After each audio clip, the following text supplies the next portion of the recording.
नमस्कार दोस्तों, स्वागत है एक बार फिर से आपके अपने एजुकेशन चैनल एजुट्यूबर देव पर। तो दोस्तों, असिस्टेंट प्रोफेसर वैकेंसी 2022 जो 1000 से भी ज़्यादा पदों पे आने वाली है, उसको लेकर कुछ एक अभ्यर्थियों में अभी भी असमंजस की स्थिति है। क्योंकि एक तरफ तो ये अपडेट आई है कि एपीआई स्कोर के बेसिस पे भर्ती होगी, और दूसरी तरफ जो अपडेट है वो ये है कि अपने पहले जैसे होता था, जिसमें 3 पेपर होते थे, first paper, second paper subject का, जिसमें जो है टोटल 150 प्रश्न आते थे और 75 अंक भार होता था। और third paper general studies of Rajasthan का, जिसका 50 अंक भार होता था और 100 जो है क्वेश्चन आते थे। मतलब कुल मिला के 200 अंक का आपके तीनों पेपर होते थे, और 24 अंक का यानी कि 12% आपकी इंटरव्यू होता था। और टोटल जो कट ऑफ है, जो मेरिट है, जो सिलेक्शन लिस्ट है, वो 224 में से बनती थी। तो एक और तो ये अपडेट है, और दूसरी और अपडेट ये है कि एपीआई स्कोर लागू होगा। तो आज इसी के संबंध में ये जो कन्फ्यूज़न है, ये जो असमंजस की स्थिति है, उसको क्लियर करेंगे और जानेंगे कि कौन सा रूल लागू होने वाला है, और क्या अभी तक जो आपने तैयारी की है वो सही आप चले हो, या फिर आपने इतना टाइम वेस्ट किया है, क्या कुछ स्थिति है वो देखते हैं। तो देखिए, सबसे पहली जो अपडेट है वो है अपने संस्कृत शिक्षा विभाग में। आपने देखा होगा कि संस्कृत शिक्षा विभाग की फर्स्ट ग्रेड की, सेकंड ग्रेड की भर्ती होती है, थर्ड ग्रेड की भी अभी अलग होती है। जो पात्रता परीक्षा, उसकी अलग मैं बात कर रहा हूँ, थर्ड ग्रेड की तो हर जगह होती है, लेकिन कॉलेज लेक्चरर की नहीं होती थी, लेकिन अब वो भी होने लगेगी। अब कॉलेज लेक्चरर जो हैं अपने संस्कृत शिक्षा के, वो भी कॉलेज लेक्चरर नहीं कहे जाएंगे, वो assistant professor, associate professor, professor, senior professor, principal, प्राचार्य, यही सब कहे जाएंगे। अब ऐसे ही अपने 4 से 5 साल पहले सामान्य शिक्षा जो है, नॉर्मल आपके जो एजुकेशन है, जिसमें अभी असिस्टेंट प्रोफेसर की 918 पदों वाली भर्ती थी, उसमें भी 4-5 साल पहले ही ये पद नाम बदले गए थे। क्योंकि पिछली जो आरपीएससी की भर्ती थी, आरपीएससी कॉलेज लेक्चरर वैकेंसी 2014, जिसमें कॉलेज लेक्चरर कहा जाता था, लेकिन इस बार वाली जो है 2020 वाली, उसमें असिस्टेंट प्रोफेसर कहा जाता है। तो इसमें भी अब ऐसे ही नाम चेंज कर दिए गए हैं। देखिए क्या अपडेट है। संस्कृत कॉलेज शिक्षा में राजस्थान संस्कृत शिक्षा महाविद्यालय शाखा सेवा नियम 2022 लागू हो गया है। इसकी अधिसूचना कार्मिक विभाग ने जारी कर दी। अब इसका जो पीडीएफ है, उसका लिंक मैं डिस्क्रिप्शन में दे दूंगा, तो वो आप पूरा पीडीएफ जो है वो निकाल के पढ़ सकते हो, और उसमें सारी डिटेल्स जो है वो ये दी हुई हैं। अब संस्कृत कॉलेजों में भर्ती और सेवा नियम बदलेंगे। संस्कृत कॉलेजों में अब शिक्षकों के पदनाम बदलेंगे। अभी तक ये व्याख्याता कॉलेज लेक्चरर के नाम से जाने जाते थे, अब असिस्टेंट प्रोफेसर, एसोसिएट प्रोफेसर और प्रोफेसर कहलाएंगे। इसके अलावा शिक्षकों की पदोन्नति एकेडमिक स्कोर के आधार पर होगी। तो प्रोमोशन जो है वो एकेडमिक के बेसिस पे होगा, जिसमें आपके पास एमफिल है या पीएचडी है, तभी आप एसोसिएट बन पाओगे। और पूरा फुल प्रोफेसर बनने के लिए आपके पास पीएचडी होना जरूरी है, रिसर्च पेपर्स वगैरह इन सब के अंक जुड़ेंगे। अब पदोन्नति के लिए पीएचडी और शोध जरूरी होगा। दूसरी ओर संस्कृत कॉलेजों में 16 साल बाद भर्ती की राह खुलेगी। अब इसमें आपको ये भी बताऊंगा कि भर्ती जो है वो कितने पदों पे होने वाली है। राजस्थान संस्कृत शिक्षा सेवा नियम 1978 पहले लागू था, अब ये 1986 वाला लागू होगा। हालांकि इसको 2022 बोल रहे हैं, बट ये ओरिजिनली 1986 वाली जो अपने उस शिक्षा सेवा नियम है वो ही लागू होने वाले हैं, जो पहले इस सामान्य शिक्षा में लागू थे।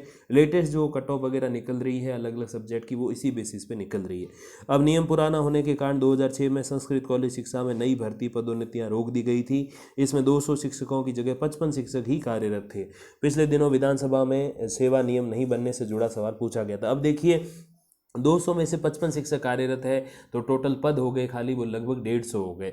अब देखिए 150 पद हैं, तो इस पे लगभग 100 पदों पे जो है ये नई भर्ती आ सकती है। अब आप सोचोगे कि सर 100 पद तो हिंदी, राजनीति, भूगोल इनमें ही हो जाते हैं, लेकिन इसमें फिर केवल टोटल 100 पद आ जाएंगे, तो फिर कैसे होगा। देखिए फिर 10-15 पद जो है वो हर सब्जेक्ट को मिलेंगे। अब जैसे इसमें किसी का पॉलिटिकल है, किसी का जियोग्राफी है, तो वो भी इन कॉलेजेस में वो सब्जेक्ट होते हैं। संस्कृत तो होता ही होता है, बाकी सब्जेक्ट भी होते हैं, बट उनकी पोस्ट जो है वो 100 की जगह आपके 10-15, 8-10 ऐसी आएंगी।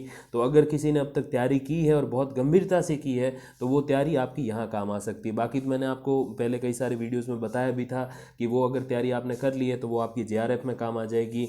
नेट में काम तो आई है, तभी आप इस लेवल पे आए हो, और जेआरएफ में काम आने की वजह से आगे आप उससे पीएचडी कर सकते हो, और पीएचडी करके आप भी उस एकेडमिक वाली लिस्ट में अपना रैंक अप कर सकते हो। और वो जो अब टेबल 3 भी है, उसमें भी आप अच्छे अंक जो है वो जुड़वा सकते हो पीएचडी के माध्यम से। तो कुल मिला के बात यह है कि अगर आपने तैयारी की है तो बिल्कुल भी घबराने की ज़रूरत नहीं है, क्योंकि तैयारी जो है वो आपकी कभी विफल नहीं जाती। ठीक है, थोड़ा उसको समय लगता है तैयारी को सफलता में परिवर्तित होने में, तो वो समय आपको थोड़ा लगेगा, लेकिन वो काम काम अभी यहाँ संस्कृत शिक्षा विभाग की भर्ती में और आपके जेआरएफ और पीएचडी में वो काम आ जाएगी। तो बिल्कुल आप निश्चिंत रहें, अगर आपने तैयारी की है और कर रहे हो तो छोड़ना किसी भी आधार पे नहीं है, क्योंकि तैयारी करते रहोगे तो जेआरएफ, पीएचडी और संस्कृत शिक्षा विभाग की असिस्टेंट प्रोफेसर भर्ती में काम आ जाएगी। और नहीं कर रहे हो, केवल नेट हो, तो फिर आप गेस्ट फैकल्टी है ऑप्शन और बाकी कोई ज़्यादा, उसमें भी फिर पीएचडी वाले compete करेंगे तो फिर आपको थोड़ा सा सिलेक्ट होना मुश्किल हो जाएगा। तो कुल मिलाकर बात यही कि आपकी तैयारी चलती रहनी चाहिए, वो चाहे आपकी संस्कृत शिक्षा में काम आए या फिर आपके जो है जेआरएफ और पीएचडी में काम आए, वो काम आएगी ज़रूर, या फिर अगर बीएड है तो फर्स्ट ग्रेड में भी आपकी काम आ सकती है। तो कुल मिला के आपको तैयारी करते रहना है, बैठना नहीं है। उसी बेसिस पे आप जो है आने वाली भर्ती में अपना कोई चांस देख सकते हो। अब देखिए, नए सेवा नियम के तहत संस्कृत कॉलेजों में सहायक आचार्य की भर्ती की प्रत्येक परीक्षा में न्यूनतम 40 नंबर लाना जरूरी होगा। इसके अलावा तीनों विषयों में औसत अंक 36% जरूरी होंगे। तो जैसे पासिंग मार्क्स होते हैं अपने नॉर्मल जो एग्जाम्स वगैरह होते हैं बोर्ड वगैरह में 36%, तो वो पासिंग मार्क्स आपके 3 सब्जेक्ट में अलग अलग चाहिए होंगे और टोटल ऑल ओवर आपके 40% मिनिमम होने चाहिए तीनों का मिलाकर। तो इतने अंक तो आपके उसमें है जरूरी। अब देखिए, इसके बाद मेरिट निकाली जाएगी। दूसरी ओर देखें तो भर्ती के इस नियम से युवाओं को नुकसान होगा, न्यूनतम अंक लाने वालों को ही मौका मिलेगा। पीएचडी और नेट करने वाले अभ्यर्थियों को भर्ती में अतिरिक्त लाभ नहीं मिलेगा। यूजीसी 2018 के बेसिस पे ये बात लिखी गई है। जैसे उसमें एकेडमी के ऊपर फ़ायदा मिलता है, जिसमें आपका नेट का, जेआरएफ का, पीएचडी, एमफिल के अंक जुड़ते हैं, वो इसमें नहीं जुड़ेंगे क्योंकि केवल इसमें एग्जाम होने वाला है। जो अब असिस्टेंट प्रोफेसर 2020 सामान्य शिक्षा की भर्ती हुई, बिल्कुल ये भी वैसे ही होने वाली है। अब देखिए, जो न्यूनतम अंक वाला सिस्टम है, जैसे अभी फर्स्ट ग्रेड और सेकंड ग्रेड में भी लागू किया गया है, वही इसमें लागू होगा। तो उस बेसिस पे अगर हम देखें तो आपको 36% अंक पर पेपर लाने ज़रूरी होंगे। यानी कि जैसे कोई आपका प्रश्न पत्र है जिसमें जो है 75 अंक है, जैसे आपके फर्स्ट पेपर और सेकंड पेपर, तो उसमें 75 अंकों की उसमें मार्किंग है, 150 उसमें प्रश्न रहेंगे। तो आपके जो है उसमें 75 में से 27 अंक मिनिमम जो है आपके होने चाहिए। अगर वो 27 अंक आपके नहीं हैं तो फिर आपका जो है आगे सिलेक्शन के लिए आपको प्रोसीजर जो है वो नहीं किया जाएगा। लेटेस्ट जो कॉलेज लेक्चरर एग्ज़ाम अपने हुआ था 2020 वाला, उसमें तो रूल ये था कि आपको चारों जो प्रोसेस है, first paper, second paper, third paper और इंटरव्यू, इसमें शामिल होना ज़रूरी है। नो मैटर वॉट अंक कितने आते हैं वो मायने नहीं थे, लेकिन इसमें जो है उन अंकों के भी मायने होंगे। और फिर अगर आप आपके जो है थर्ड पेपर की अगर हम बात करें, जनरल स्टडीज ऑफ राजस्थान की, तो उसमें फिर आपके पता ही है 50 अंक होते हैं और 100 प्रश्न होते हैं। तो उस हिसाब से आपके 18 अंक उसमें आने ज़रूरी है। और टोटल इन्होंने कह दिया कि सभी के मिला के 40 नंबर आपके होने ज़रूरी है। तो ये 40 नंबर आप मत समझिए, इसको परसेंट के बेसिस पे समझिए, क्योंकि न्यूनतम जो मार्कें होती है वो परसेंट के बेसिस पे होती है। तो इस हिसाब से आपके 80 अंक वहाँ पर जो है होने ज़रूरी है। क्योंकि इस हिसाब से तो फिर जोड़ेंगे तो फिर ऑटोमेटिकली जो है 40 से तो आगे गाड़ी निकल ही जाएंगी, क्योंकि 27 वो जोड़ देंगे, 54 हो जाएंगे, 18 ये जोड़ दिए, तो आपके जो है लगभग 70 से ऊपर तो चीज़ें चली जाएंगी। तो ये 40 नंबर नहीं है, 40% है।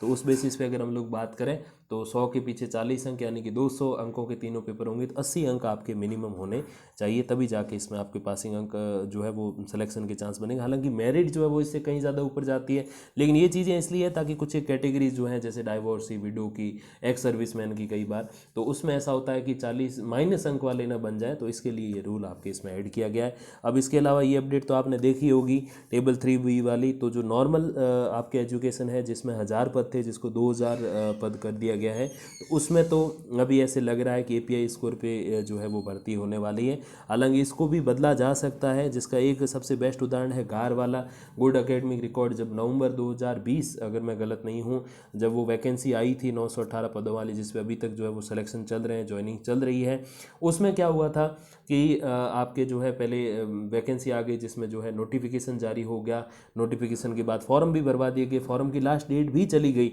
लेकिन तब अभ्यर्थियों ने विरोध किया कि गुड एकेडमिक रिकॉर्ड जो है वो गलत है। और अशोक गहलोत जी ने खुद ट्वीट करके वो जानकारी साझा की कि इसमें हम जो है वो दोबारा से अवसर देंगे, इस रूल को हटा दिया। तब उस रूल को हटा दिया, पहले जिनके फॉर्म थे वो नई भर्ती में, यानी कि नए नोटिफिकेशन में ऐड कर दिए गए, और दोबारा से फॉर्म चालू करके अभ्यर्थियों को अवसर दिया गया। तो बिल्कुल भी अभी लेट नहीं हुआ है, अभी तो ये चीज़ अखबारों में चल रही है, यूट्यूब चैनल्स पर चल रही है, लोगों के वो कहते हैं ना, जितने मुंह उतनी बातें, वो वाली चीज़ है फिलहाल। तो अगर इसमें पर्याप्त विरोध होता है, और क्योंकि चुनाव है अगले 1 सवा 1 साल में, तो डेफिनेटली राजस्थान सरकार इस पर विचार कर सकती है। जब संस्कृत शिक्षा विभाग की भर्ती जो लगभग 100 पदों पे है, वो अगर टेबल 3B से नहीं होकर 1986 वाले नियम से हो सकती है, जिसमें एग्ज़ाम हो सकते हैं पहले की भांति, तो फिर आपकी सामान्य शिक्षा की भी भर्ती जो है वो भी एग्ज़ाम और इंटरव्यू के बेसिस पे हो सकती है।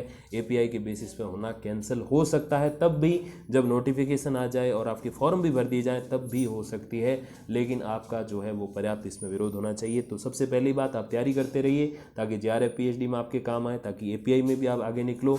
और सेकंड, आपके पास संस्कृत शिक्षा विभाग का ऑप्शन है ही, B.Ed है तो फिर फर्स्ट ग्रेड का ऑप्शन है। और इसके अलावा आपके पास वो ऑप्शन है ट्विटर, फेसबुक जैसे सोशल मीडिया जो चीज़ें हैं, सोशल मीडिया के अलग अलग ऐप्स हैं, उनके माध्यम से आप जो है वो सरकार के समक्ष अपना विरोध प्रकट कीजिए।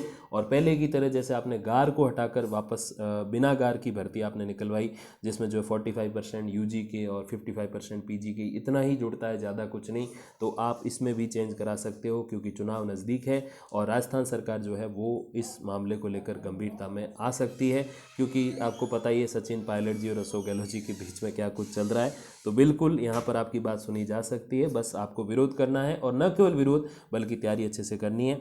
और वो PDF जो है उसका एक छोटा सा स्क्रीनशॉट जो है वो मैं आपको बता दूं, तो ये PDF है जिसका ये शेड्यूल 2 C रूल 25, जिसके अंतर्गत 25 नंबर रूल भी आप देख लीजिएगा, उसमें क्या कुछ चीज़ें लिखी गई। तो इसमें रिटन एग्जाम और इंटरव्यू ये आप दे सकते हो।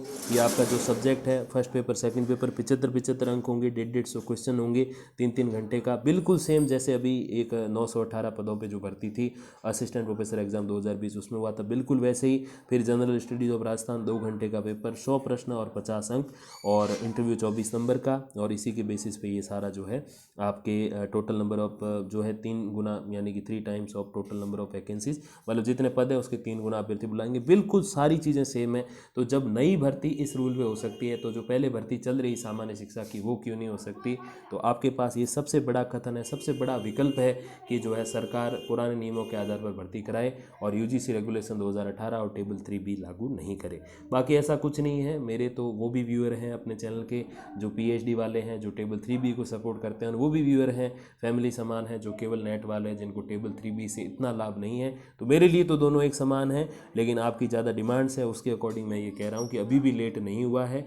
और बाकी तो फिर आपकी तैयारी और आपका जो विरोध प्रदर्शन है वो ये तय करेगा कि अपने सामान्य शिक्षा की भर्ती कैसे होगी।